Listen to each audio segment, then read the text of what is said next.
Selamat pagi, selamat siang, selamat malam buat para mahasiswa dan para netizen yang budiman.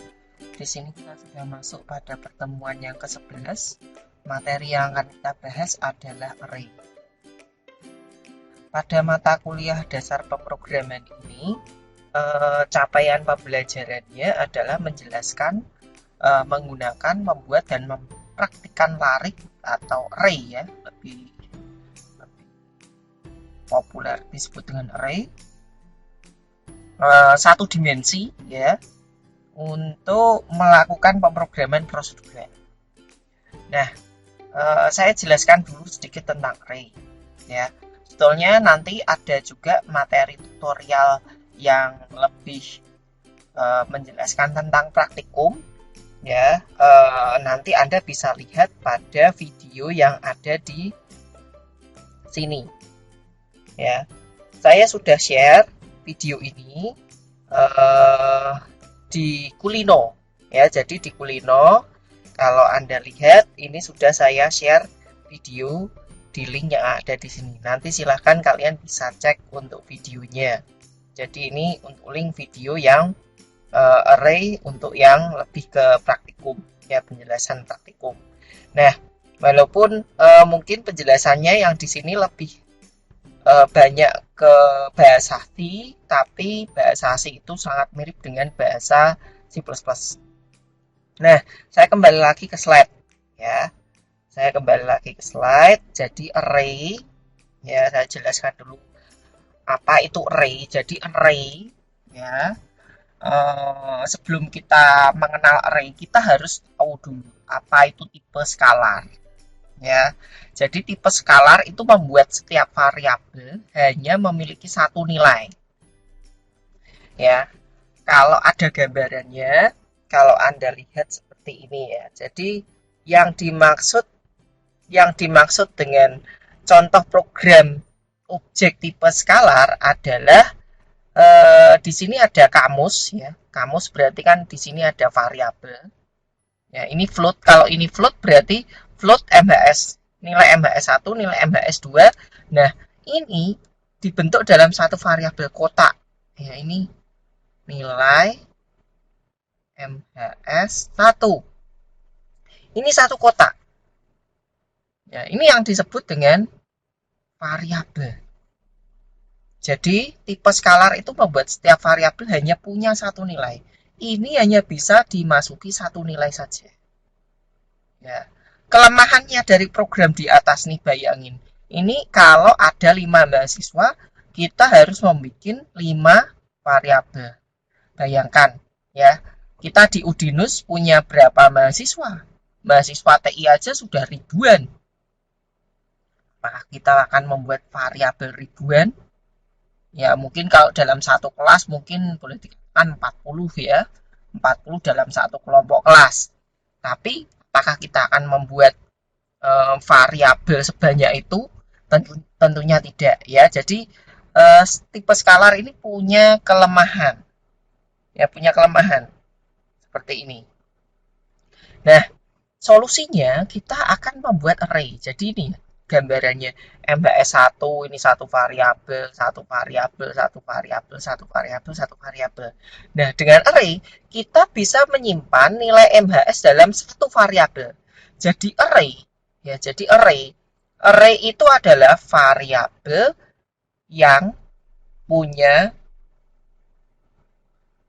banyak nilai.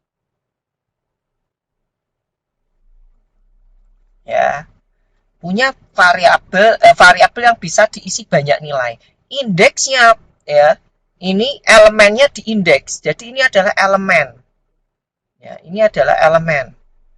Elemen dari array. Elemen array. Ya, ini adalah elemen array. Ini di indeks.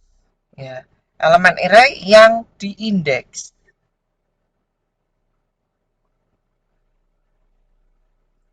Ya, indeksnya mulai dari 0, 1, 2, 3, 4. Jadi kalau ada 5 elemen, ya, ini ada 5 elemen, indeksnya 0 sampai dengan 4. Ini kalau diketik dalam bahasa C, ini ditulis INT MHS 5. Pakai kurung kotak. Ya, ini ya. Pakai kurung kotak. Ini adalah array. Lalu yang berikutnya di sini, definisi array. Jadi array merupakan tipe non-skalar yang mengacu pada sebuah atau sekumpulan elemen tipe yang diakses melalui indeks. Nah, tadi ya sudah saya sebutkan. Elemen di dalam array harus memiliki tipe yang sama. Jadi ini tipenya sama. Kalau ini integer ya semua integer. Tidak bisa di situnya di dalam array itu ada string, ada char, tidak bisa. Kecuali kalau Anda pakai bahasa Python. Mungkin Anda sudah mengenal Python. Di dalam Python itu tidak ada array. Ya, nanti karena mungkin di semester berikutnya Anda akan belajar Python. Python itu tidak mengenal array. Ini akan disebut dengan list. Ya, list ini akan dipelajari juga di struct.dat. Tapi list pada dasarnya juga hanya menyimpan tipe data yang sama. Hanya saja kalau di Python itu bisa menyimpan ya list di Python bisa menyimpan tipe data yang berbeda. Ini kalau list di Python. Tapi kita tidak usah ngomong Python dulu, kita ngomong C dulu atau C++. Array itu juga disebut tabel, vektor, atau larik ya. Jadi penyimpanan tipe dilakukan secara kontinu dalam memori komputer. Secara kontinu. Kontinu itu maksudnya urut dalam memori komputer. Nah, memori komputer itu kan disimpan ya. Memori komputer itu seperti kamar hotel ya. Jadi atau kamar rumah sakit atau kamar hotel. Dia punya ruangan. Ya, jadi kalau itu integer itu kan 4 byte. Kalau ini disimpan dalam memori ke 100. Ini berarti akan ke 104, 108. 112, 116, seperti itu. Jadi dia disimpan dalam memori yang kontinu. Karena satu ini terdiri dari 4 blok data. 4 blok data. Karena 4 byte integer. Kalau char 1 byte. Ya, char itu ya yang huruf ya. Nah, ini char. A, B, C, ini kalau misalnya ini 100 ya ini 101, 102, 103 dan seterusnya. Itu kalau char karena itu adalah ukuran tipe data. Nanti Anda bisa cek dengan fungsi size of. Size of itu nanti akan dijelaskan juga pada video yang tadi sudah saya jelaskan. Salah satu video itu juga. Nah, saya lanjutkan lagi. Jadi visualisasi array di sini. Array itu satu ini adalah array, kumpulan ini adalah array. Ya. Lalu ini indeksnya, ini indeks ya. Jadi array itu punya indeks dan dia punya elemen. Tapi array itu juga punya alamat ya di memori ya. Seperti tadi yang sudah saya jelaskan, dia punya alamat. Jadi kalau digambar mungkin lebih tepatnya seperti ini. Saya kasih 3 baris. Nah, ini baris pertama adalah elemen. Baris kedua adalah indeks. Dx gitu aja ya. Baris ketiga adalah alamat. Jadi sebetulnya punya alamat juga ya. Jadi alamat itu nanti bisa kalian cek dengan tanda dan. Dan itu kan gatoannya sama bintang. Ya, ini kan gatoannya ke sini.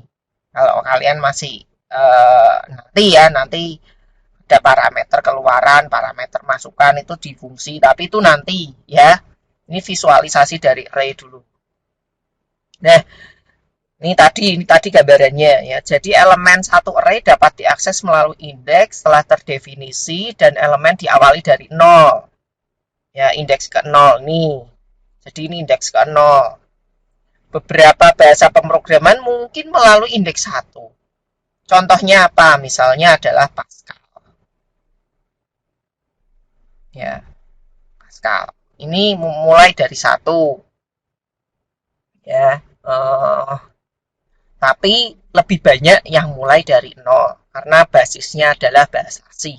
Yang punya basis bahasa C itu akan mulai dari 0. Yang mulai dari 0 itu contohnya C, C++, Java, Python itu mulai dari 0. Lalu yang berikutnya ya, pengaksesan. Jadi elemen array itu dapat dilakukan pengurutan. Dilakukan berurutan atau acak berdasarkan indeks tertentu. Ya, jadi kita bisa mengakses secara urut. Biasanya kalau mengakses secara urut itu pakai loop. Ya, akses urut. Akses urut. Itu pakai loop. Tapi kita bisa mengakses secara acak. Ya. Kita bisa mengakses secara acak. Ini data itu elemennya. Nah, data itu nama lainnya elemen. Misal nih, nilai ini adalah int nilai. Ini berarti jumlahnya ada 6. Nah, ini adalah ini. Jadi ini nilai. Ya, jadi ini adalah array nilai. Nilai yang ketiga, berarti indeks yang ketiga. Ini adalah menunjuk ke indeks. Ini isinya adalah 6. Nah, 6 itu sini. Jadi dia bisa menunjuk langsung, mengakses langsung. Ya, mengakses langsung. Kurang lebih seperti itu. Ya, itu untuk pengaksesan array. Tapi kita juga bisa mengakses secara urut. Ya, urut pakai loop, pakai looping. Ya, nanti kita akan bahas. Nah, kalau array di C++ sebetulnya sama saja ya. Ada deklarasi untuk membangkitkan array. Ya, jadi di cara membangkitkan array itu adalah deklarasi dan inisialisasi langsung. Ya. Nah, ini contohnya seperti ini. Deklarasinya. Tipenya misalnya int. Namanya misalnya MHS. Ukuran indeksnya misalnya 5. Titik koma, diakhiri dengan titik koma. Jadi tipe data integer, nama variabel, nama array, ukuran. Nah, ini contohnya ini. Ini deklarasi array. Lalu yang berikutnya, ya lanjutan, ini contoh yang lain. Ini inisialisasi. Jadi kalau ini contoh inisialisasi plus deklarasi.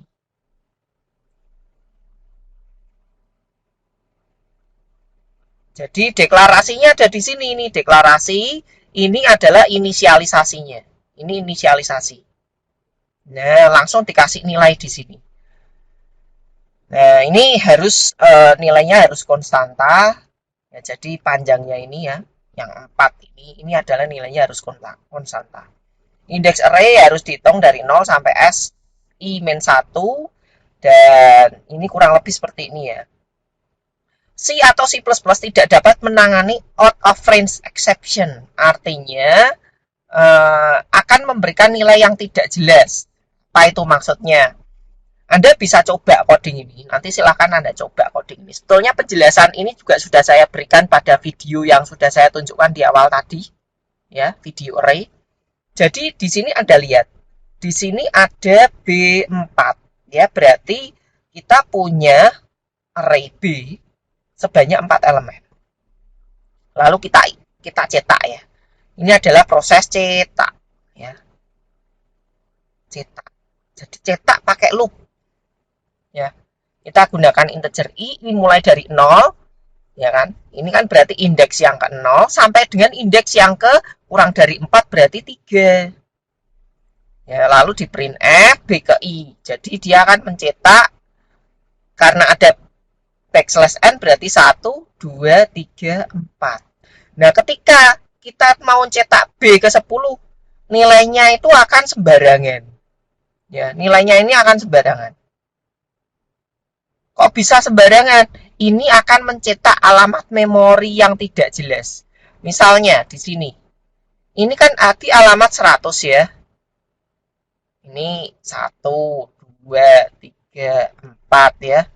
Ini alamat 100, 104, 100 8, 112. Titik, ini yang ke 10. Ini alamatnya berarti 100 berapa ini ya? 140 mungkin ya, 140. Ya, atau 136. Nanti dihitung aja sendiri ya.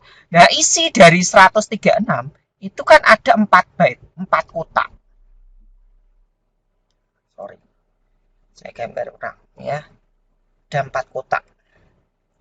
Kenapa kok tadi kan 4 kotak ya? 1 2 3 4. Nah, 4 kotak ini isinya kita tidak tahu. Nah, dia akan muncul nilai. Ya, dia akan muncul nilai. Nah, ini akan muncul nilai. Nilai yang ada di sini tidak tahu ya. Kenapa kok tidak tahu? Karena nilai ini adalah mengacu pada memori komputer. Nah, di dalam memori komputer, ya komputer itu pada dasarnya dia tidak pernah menghapus karena ini RAM ya.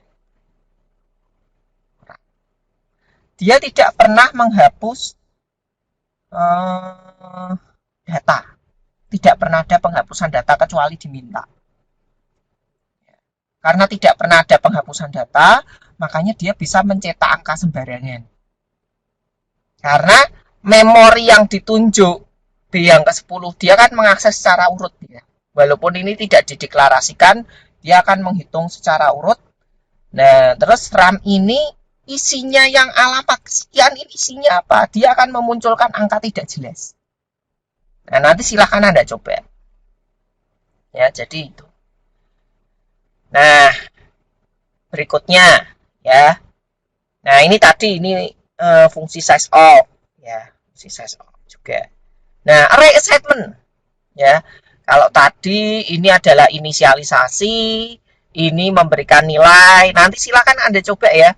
Ini memberikan nilai pada indeks ke-1 saja. Terus ini memberikan nilai kalau ini otomatis ya, nanti silakan Anda coba. Ini hasilnya seperti apa. Nah, kalau ini juga sama, ini deklarasi, terus ini inisialisasi. Jadi deklarasi, inisialisasinya terpisah. Nah, ada juga yang seperti ini, memset. Nah, silakan nanti Anda coba hasilnya seperti apa. Silakan nanti didiskusikan bila masih ada yang bingung. Nah, yang jadi pertanyaan adalah ini, ya. Ini tuh array yang ke-0 pasti munculnya 1 ya. Array A yang ke-0 itu 1. Tapi array A yang ke-1, 2, dan 3 apa? Nah, nanti silahkan ya dicoba ya. Nah, saya akan nanti dari sini ya. Ini juga ada memset. Apa itu memset? Silahkan nanti kalian cari tahu dulu. Nah, apa itu? Next nanti akan saya jelaskan, tapi Anda saya berikan tugas untuk mencari tahu perbedaannya ini ya. Silahkan dicoba dan amati. Apa bedanya? Ya. Oke. Nah, sekarang saya lanjut ke materi berikutnya adalah pemrosesan sekuensial pada array. Oh iya, ini nanti kalau misalnya kalian masih bingung, bisa didiskusikan bareng asisten besok Rabu ya.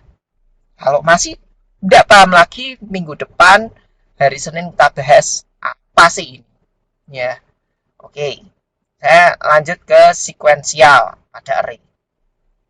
Apa pemrosesan sekuensial pada array? Ya, jadi merupakan pemrosesan tanpa mark.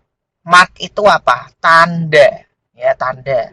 Di mana elemen terakhir mengandung info bahwa elemen tersebut adalah elemen terakhir. Dimungkinkan adanya akses langsung jika indeks terdefinisi. Akses langsung itu misalnya kalau dia punya int mhs array 5, akses langsung itu ya mhs array 3 misalnya. Ini cout ya, cout MBS array 3 dan sebagainya. Nah, elemen ya adalah elemen array indeks terkecil, berarti 0, dan next element adalah suksesor dari indeks berikutnya. Ini biasanya kalau kita kayak gini pakai loop. Ya. Nah, terus yang berikutnya, model akses sekuensial tanpa mark. Jadi, model akses sekuensial tanpa mark itu apa? Jadi kondisi berhenti jika indeks sudah mencapai harga indeks yang terbesar, ya, dan telah terdefinisi. Array tidak mungkin kosong. Ya, array tidak mungkin kosong karena apa? Jika mendefinisikan tabel minimal, ya, minimal mengandung sebuah elemen. Ya, mendefinisikan sebuah array minimal mengandung sebuah elemen. Jadi array tidak mungkin kosong. Lah wong variabel aja terisi satu elemen, apalagi array harusnya minimal satu elemen. Nah, ini adalah skema umum dari pemrosesan array. Jadi kalau kita punya konstan min, ya konstan n min, terus di sini ada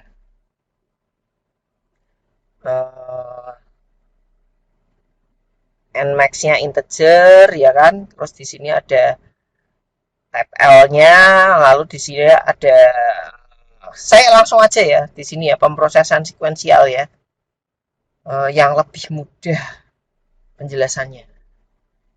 Nah, pemrosesan sekuensial dalam bahasa C saya langsung ke sini aja. Jadi kalau kita mau memiliki array yang terdiri dari 5 indeks di sini. Ini ada 5 elemen. Berarti indeksnya 5, 0 sampai dengan 4. Kita bisa melakukan input data dengan looping.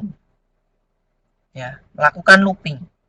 Looping yang pertama adalah untuk mengisi array. Ya, looping yang kedua adalah untuk mencetak array. Ya, Anda bisa melakukan seperti ini. Nah, Anda juga bisa melakukan input-output langsung.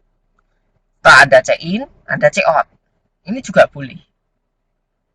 Ya, tapi nanti Anda bisa coba, Anda bisa lihat.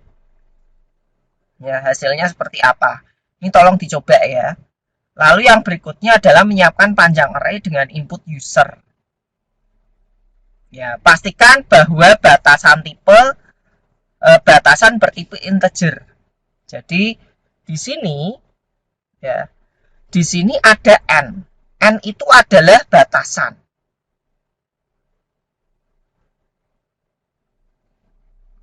Batasan elemen. Ya, batasan elemen. Jadi kalau ada int arr n, n-nya 5 berarti elemennya 5. N-nya 10 berarti 10. Nah, nanti Anda akan melakukan looping untuk input dan output sekaligus. Anda bisa melakukan mendeklarasikan looping mendeklarasikan array berdasarkan inputan dari user. Nah, nanti kalian juga coba membuat latihan untuk program array untuk menyimpan nama hari dalam 1 minggu. Ya, di sini kita menggunakan string ya, string. Jangan lupa ketika Anda menggunakan string harus include c string. Ya, ada arr nama hari. Nah, mungkin ada pertanyaan, Pak, apa bedanya string dan atau saya hapus ya, bukan dan. Karena kalau nulis dan itu cenderung, nah ini ya, vs char. String itu adalah array of char. Jadi kalau char itu hanya isinya satu kotak. Ya, tapi kalau string itu dia bisa seperti ini. String itu sebetulnya sudah array. Ya, string itu sebetulnya sudah semacam array. Ya. Karena string itu tipe data bentukan dari char. Dia berisi, misalnya kalau char itu isinya ini ya, A. Ini misalnya namanya Budi. Nah, ini diisi nama Budi seperti itu. Ya. Nah, ini string. Jadi string itu isinya adalah char-char, kumpulan dari char. Kalau char sendiri hanya berisi satu. Itu perbedaan antara array, antara string dan char. Kalau array string seperti ini, berarti array of char. Ya, atau sorry, bukan array of char, tapi array of string itu berarti double atau array 2 dimensi dari char. Ya, nanti kita akan bahas tentang array 2 dimensi. Silakan nanti coba aja dulu apa itu. Nanti kalau tidak paham kita bisa bahas pada Google Meet. Nah, terus yang berikutnya Anda juga saya minta untuk membuat inputan menghitung nilai rata-rata. Jadi di sini ada INTN, ada I, ada sum, ya. N itu jumlah untuk menentukan jumlah inputan, ya. Nanti ARR nilai, berarti kalau N-nya 10 ada 10 nilai. Nanti kalian input nilainya, ya, input nilainya. Terus di sini kita akan membuat sum. Nah, 0.0f itu artinya float, ya, karena di sini menggunakan float, ya, nilainya float. Nah, terus sum sama dengan sum plus ARR nilai. Nah, kira-kira nanti apakah ini akan menghasilkan nilai rata-rata?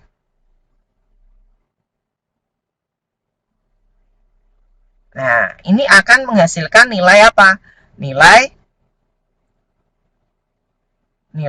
penjumlahan dari seluruh nilai. Nah, untuk menghitung rata-rata, Anda bisa membuat ini, mengganti line ke-29 dengan sum.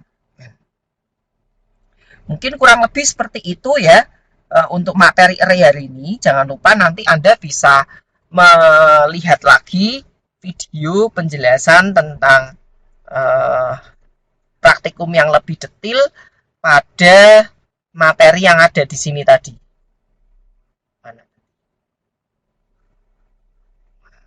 Hilang. Nah, pada ini. Ya, video yang ada di sini. Sudah saya berikan di Kulino. Nih ya. Mungkin kurang lebih seperti itu untuk pertemuan hari ini. Terima kasih dan selamat belajar.